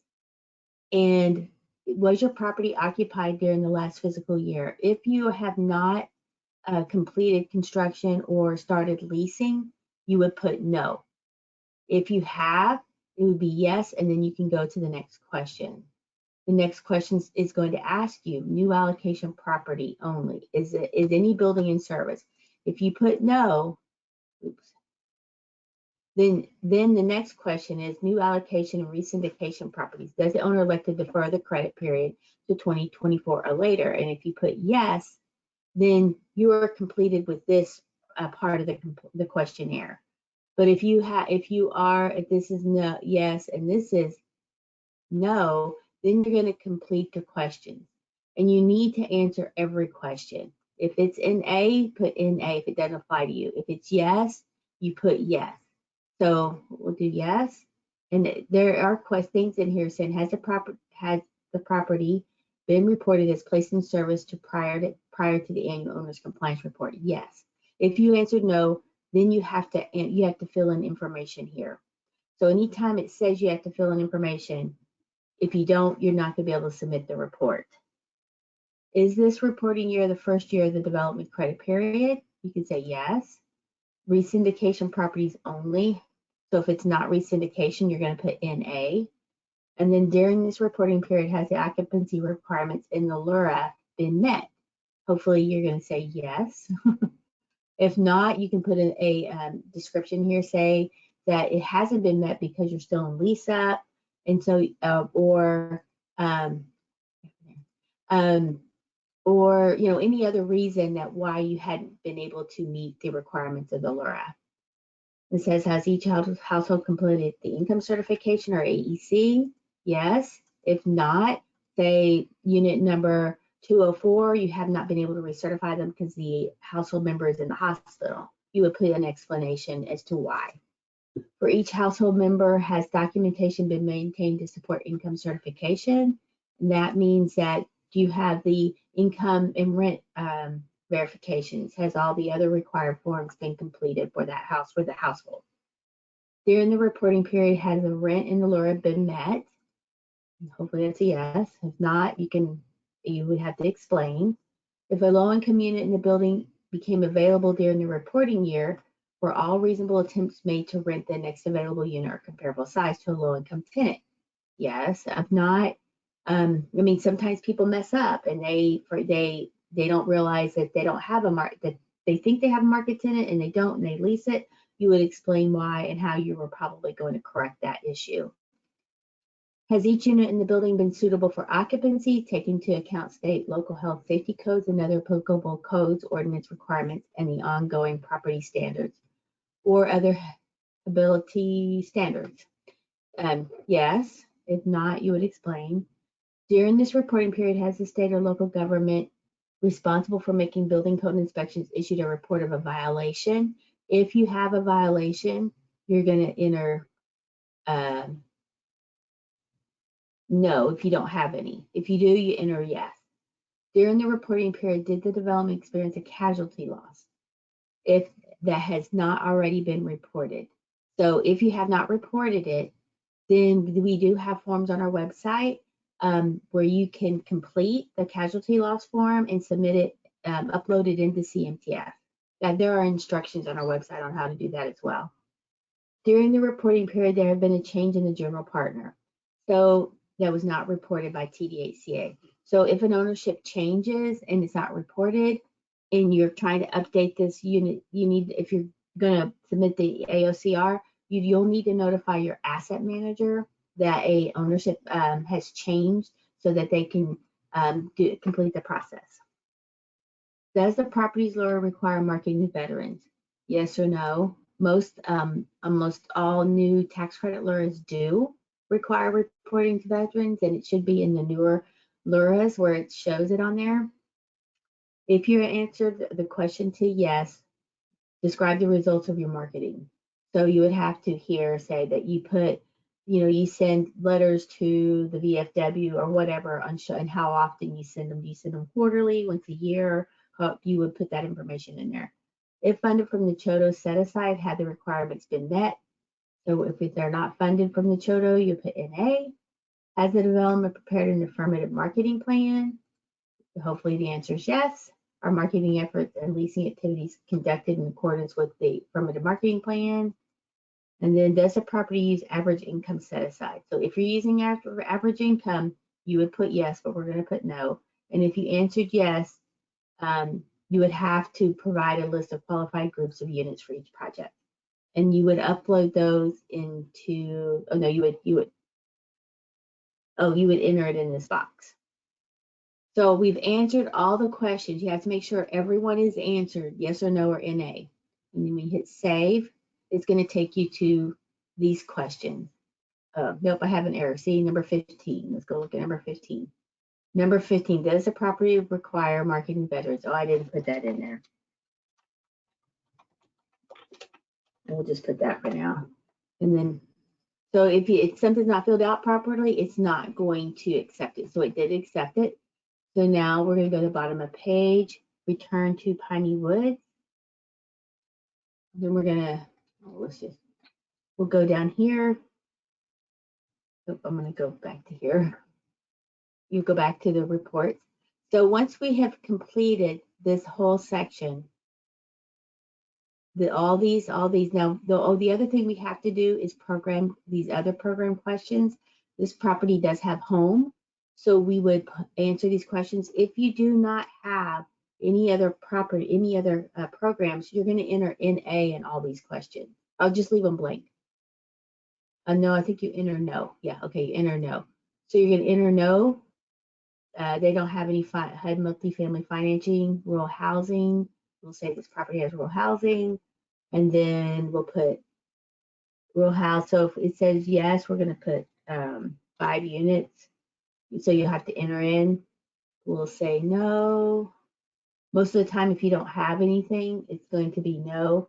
Home investment program, the fund's not awarded by TDHCA, no. Community development block grant, then FHA risk sharing loan, form part of the HOPE board development. 6, and there'll be no. And then say, okay, say you finish. So I'm not going to answer those questions. So this is what's going to happen. It's going to give you an error code of the questions you didn't answer. So you'll come down here and say, oh, okay, I need to answer this one. I'm going to answer this one either. And then I'm going to say, are you required to have a preference of limitation for specific populations? If you are, say you are elderly, you would check yes, and you would say elderly. And then you would say, and then it's gonna, oh, I don't know why I did that. Okay, what happened? Let's see what happens if I do no. See, this happens. So, let me do this real quick. What's going on? It's got to be one of those 3. I don't know. Maybe CMTS is not working right now. So let me hit the back button. Let's try it again. I don't know what's going on. So if you don't save it, this is going to happen. You're going to have to go back and enter in everything again. But I'm going to have to check that out, Amy. So if you were to have completed, if you were to completed the other program questions, you would hit preview your report. You can look at it, make sure you have everything in there answered correctly. It's probably easier to see it this way than going through all the questions. This way you can double check. And then once you enter, you would submit. It's not going to let me submit this report because the other programs were not completed. It'll tell you if you didn't finish a section. Here, when you submit the unit status report, you're not going to start a new report or edit. You're just going to go directly to submit. It's going to take you to here, and you're going to have to go to unit status report. And then you'll submit this report here and say, we submitted it today. And it wants you to add the question. So now you're showing that submitted. So when you go back to this screen, it's the submit button for the part. Oh, it went away. Okay. So it doesn't show up anymore because you have submitted it. And this is a housing for persons with disabilities. This is required for every person, every property, even if you do not have any units that are required for housing. So was a property occupied during the first year? And then enter the number of units occupied by persons 60 or older. Enter the number of units occupied by persons with a disability. So we have 15, we have 25.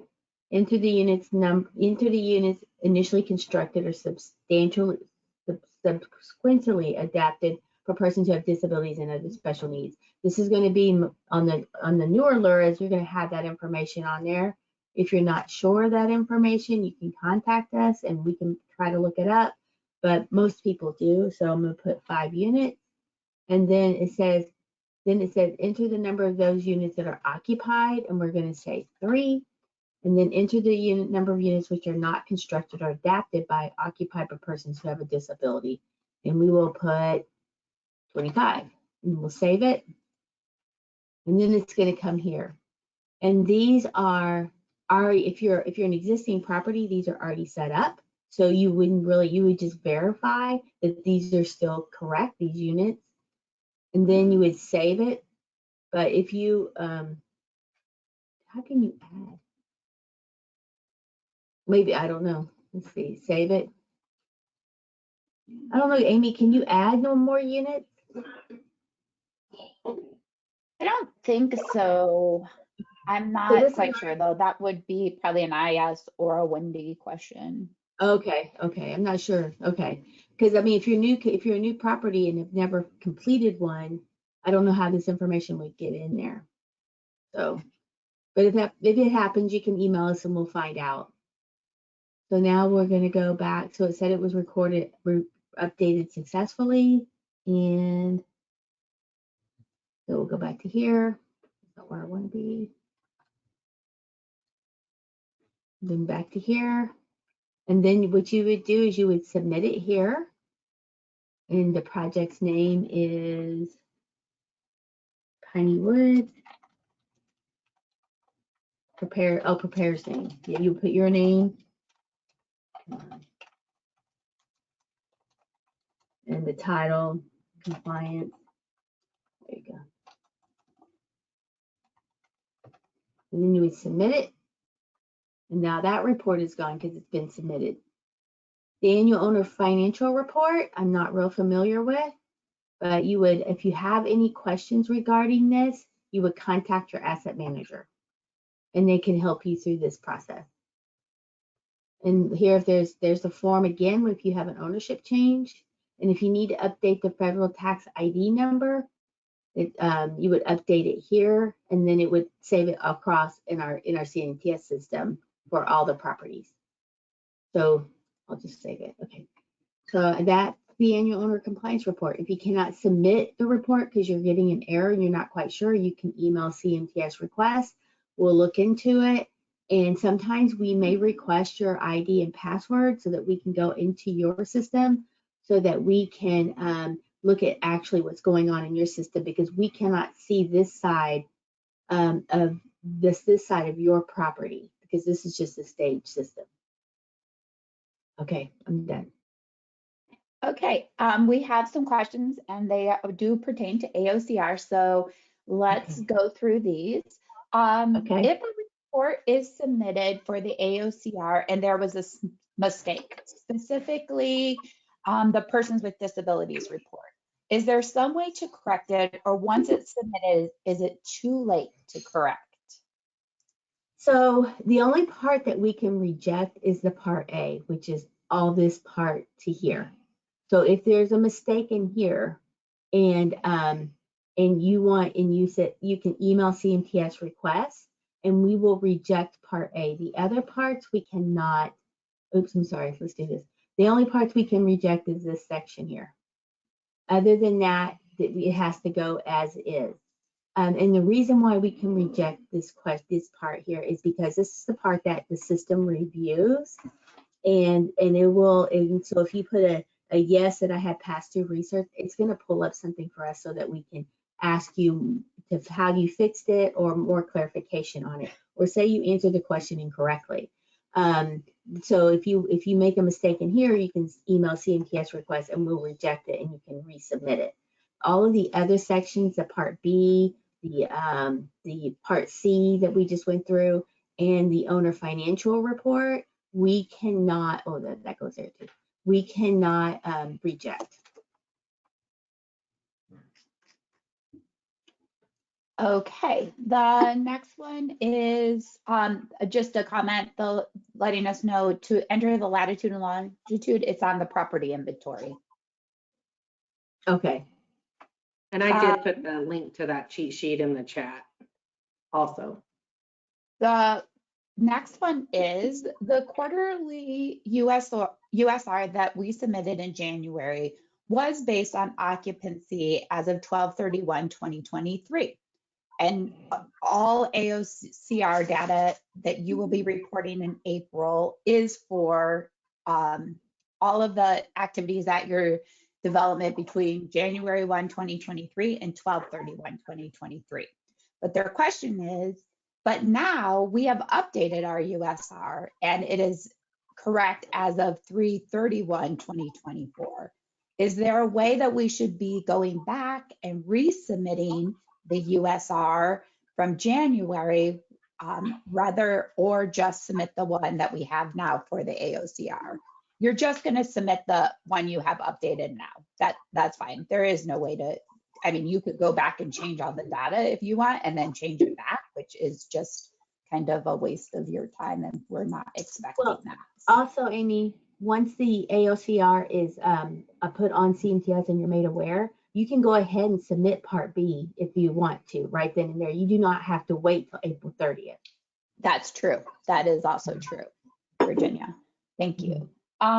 For number 19, I believe this is on Part A. If projecting to be an average income properties on the 8609s, but have not moved in varying set-asides, what list of qualified group of units should we list?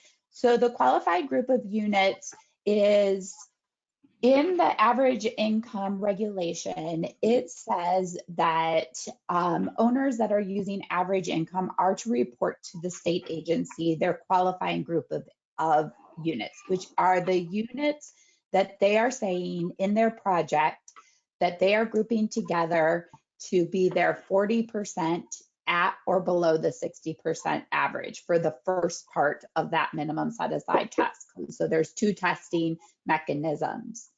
In Texas, we decided we did not want to overly manage average income and require you to report them when you first lease up, and then report them again if you change them, and then report them or ask our permission to change a designation. So we're treating average income like we would any of our other set-asides. We're monitoring for it as of 12/31 every year, like we are required to. We're doing all of the things, but we are required by the IRS to have the owner report that qualified group of units. So the annual owner compliance report is the mechanism in Texas that we have elected for you to do that. So you're going to look at each of your projects, which if you haven't got 8609s yet, that means each building is its own project. And you're going to tell us which 4 units are your qualifying group, which 40% of the units in that project is meeting your 60% average for that to meet that qualifying group. And if you need more information on that, you can reach out to me and I will be happy to dive deeper into that. The next question is there a way for the AOCR to be auto-populated with the prior year's report? And the answer to that is no, because we need you reporting information not from the prior year, but from this reporting year. And I know some of that doesn't change, but some of it might. And so we do not want it to auto-populate, so it does not do that. Is the USR due with the annual intercompliance report? Oh, same, we answered this already about the tenant data as a 12/31 or 4/30. You can go with your actual tenant data, and like Virginia also said, as soon as you can submit Part B as soon as we make the AOCR live. So that isn't something you have to wait till 4/30 to do. I know that the AOCR, I know this is not AOCR related, but when will the income and rent tool with the 2024 be released? That will be released as soon as we finish completing it and testing, and so in the next week or two. Explain why there is a need to submit a USR on January 10th and submit another one on April 30th for the year-end report. Seems like it's a duplicate. These are two different statutory reporting requirements, and that's why there are two different. It does seem like it could be duplicating, but it is two different statutory reporting requirements, so that's why it has to be done twice. Someone is curious, what is a CHODO, Community Housing Development Organization? And that is dived into deeper in our multifamily direct loan training. If you're interested, please attend one of those and we will talk about those in depth.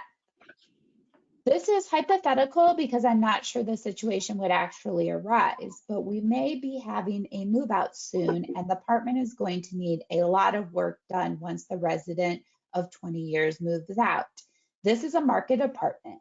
Are we required to notify TDHCA if it becomes a down unit temporary since it is a market unit?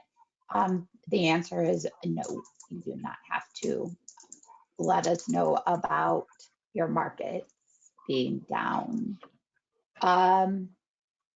If there are errors in the AOCR after submission, will we receive corrections after they are reviewed? I have a Part C that was already submitted in error. I just need to know what happens if there are errors. If there are errors, you will get probably a notification from us letting you know that we have identified some noncompliance, and yes, you will be given the opportunity to respond. And that takes us to the end of these questions. So Kara, I'll turn it back over to you. I know we went over our allotted time on the webinar, but I think that this was a really great webinar with really fantastic questions. I agree, Amy. Thank you, Virginia, for helping with this. I know lots of folks end up with questions on AOCR, so this is going to be a great resource. We have lost our captioning, so I apologize for that. They were only scheduled through 10:40, but we will go ahead and wrap this up and then take a 5-minute break and then open up for our open forum questions. We've already talked a little bit about why it's important to update CMTS and the requirement for those updates to happen within 10 days of a change. But I want you all to be aware that when we do monitoring visits or physical inspections, this is the information we're going to rely on to contact the property. And so if it's not correct, we are going to end up driving around, not able to find the property or not able to let them know that we have tried to come early or are going to be a little bit late, that sort of thing. And then separate contact information, we would encourage you to have separate contacts for the owner and the management company. If they are separate entities, then absolutely there should be separate contact information. But if it's a small entity and it is the same, technically the same group of people, try to have 3 different people set up so that there are some different folks notified when something is uploaded. Please keep in mind that failure to comply is an issue of non-compliance. And if it creates a situation where we cannot conduct a monitoring review or a physical inspection, it may be cited as non-compliance in a monitoring report or a physical inspection report. Forms 8609 will also be uploaded into the CMTS attachment system with the applicable monitoring report or corrective action letter. So that is something that the owner would then have access to review what we reported to the IRS, or what they report to the IRS, and then what we use for monitoring reviews. Sorry, the 8823s are what go with the monitoring reports and corrective action letters.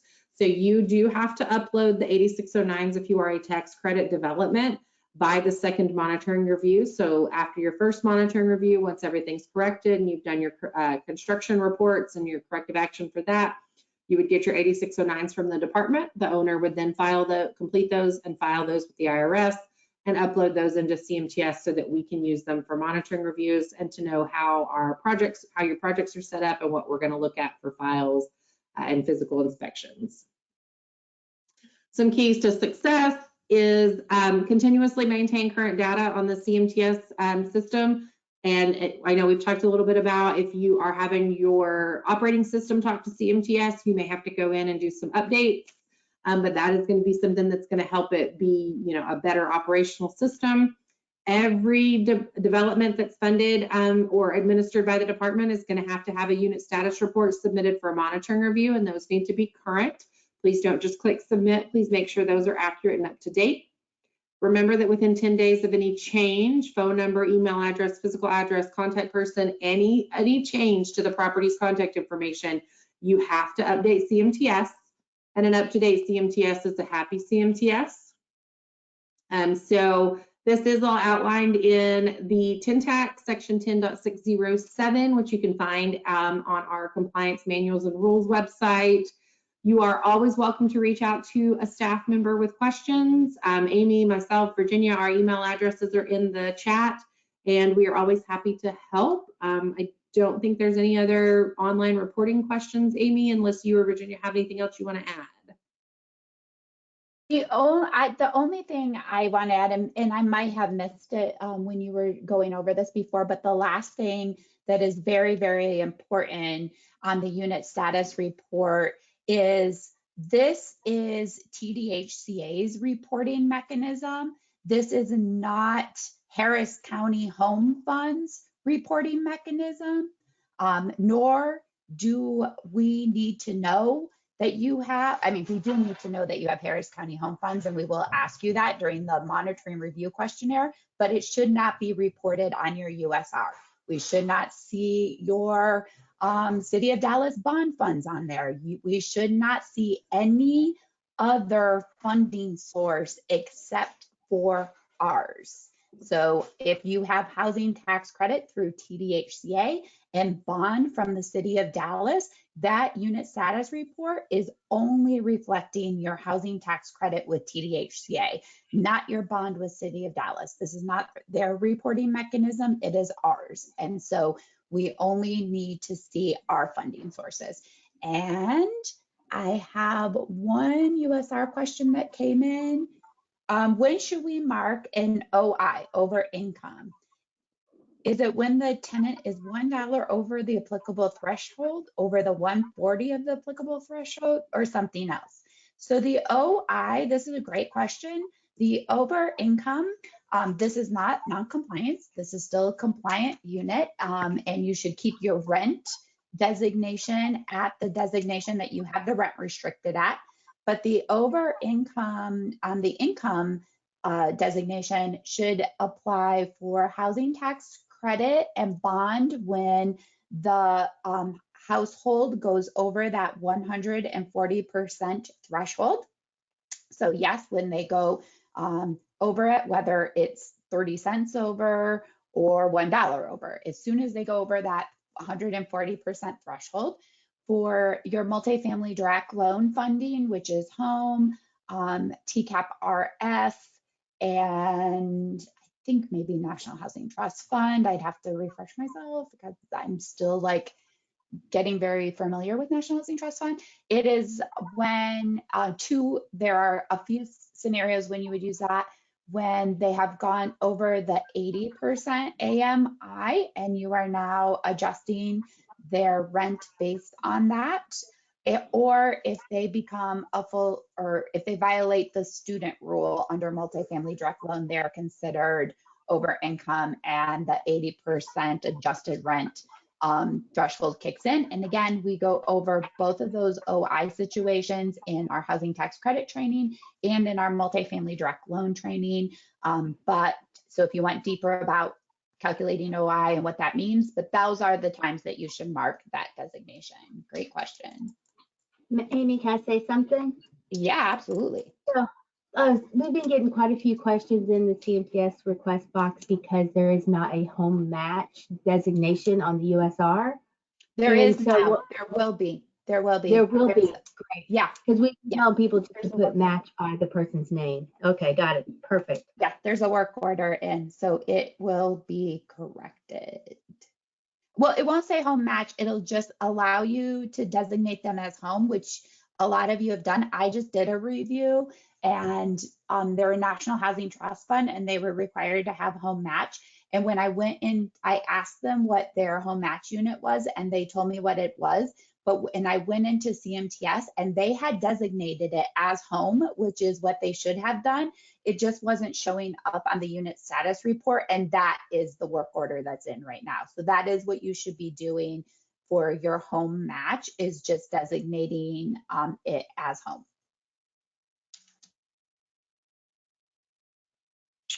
And that is it. If you want to take your break, we can do that and then come back for office hours. Yes, so we're going to take a break. We will start the open forum at 11:05, or if Amy and I are back a little bit quicker.